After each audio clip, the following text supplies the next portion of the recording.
28 जनवरी के 2026 का evening shift का एक और क्वेश्चन है हमारे पास, जिसमें कह रहा है कि मैच द कॉलम 1 एंड 2। तो यहाँ पे आप देख पा रहे हो कॉलम 1 है, कॉलम 2 है, जिसमें कि हमारे पास XCF2 है। तो XCF2 का जब आप स्ट्रक्चर देखोगे तो ये कुछ ऐसा है, जिसमें XC जो है तीन लॉन पेयर होंगे इसके पास, ठीक है। हमारे पास समय की कमी है, इसलिए हम जस्ट बना रहे हैं स्ट्रक्चर। और F2 जो है एक्सियल पोजीशन पे आ जाएगा, 2F, ठीक है।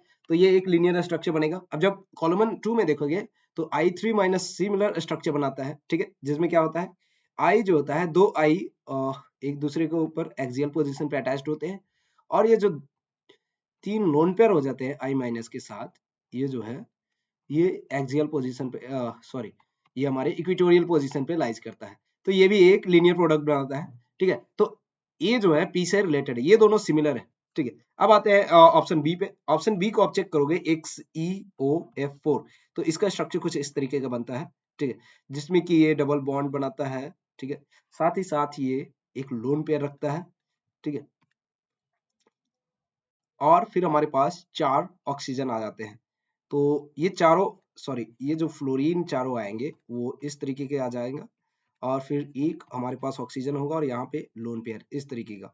तो ये लोन पेयर एक्सियल पोजीशन पे आएगा, और ये जो है डिस्टॉर्टेड ऑक्टाहेड्रल, इसे हम लोग कहते हैं डिस्टॉर्टेड ऑक्टाहेड्रल, ठीक है। तो ये डिस्टॉर्टेड ऑक्टाहेड्रल के स्ट्रक्चर बनाएगा। इसके जैसा सेम स्ट्रक्चर आप NH3 का देखो तो ये sp3 है, ठीक है। यहाँ पे जो है ये नहीं बनाएगा। SF4 ये सीसो ज्योमेट्री बनाता है, तो ये भी नहीं है, sp3d है, ये sp3d है। sp3d2 ये है, और यहाँ पे एक लोन पेयर भी है। यस, ब्रोमीन का आप देखोगे तो ब्रोमीन के पास भी एक लोन पेयर है, और यहाँ पे टोटल 5 फ्लोरीन है। तो ये फ्लोरीन जो है इधर आ जाएंगे, अटैच्ड हो जाएंगे, और ये भी एक डिस्टॉर्टेड ऑक्टाहेड्रल स्ट्रक्चर बनाता है। तो ये दोनों सेम है। बी जो है एस के साथ मैच कर रहा है, ठीक है। तो ए जो है पी के साथ मैच करिए, बी एस के साथ मैच करिए। अब देख लो XeO2F2, तो XeO2F2, तो ये बना लेगा कुछ, क्या बनाएगा स्ट्रक्चर, हमारे पास डबल बॉन्ड O आएंगे, डबल बॉन्ड O आएंगे, F एंड F, एक लोन पेयर आना चाहिए। तो ये दोनों को एक्सियल पोजीशन पे डाल दो, और इसको इक्वेटोरियल पोजीशन पे। तो ये कुछ इस तरीके का बन जाएगा। ये भी एक सीसो ज्योमेट्री बन रहा है, सीसो, ठीक है। यहाँ पे ये फ्लोरीन फ्लोरीन नहीं है, बस ये लोन पेयर है, ठीक है।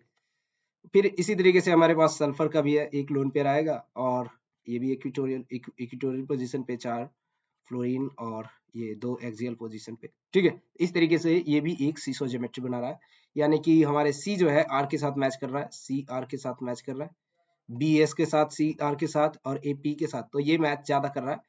लास्ट वाला भी देख लेते हैं, XeO3। तो double bond O, double bond O, double bond O, और एक लोन पेयर बिल्कुल इस तरीके से मैच करेगा। तो ये जो है डी क्यू के साथ।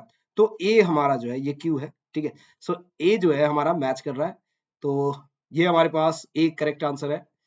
अगर क्वेश्चन में कहीं पे भी अगर अदर चीज पूछा हो तो आप हमें बता सकते हैं, हमें 100% श्योर नहीं होता है हर क्वेश्चन। Okay, thank you.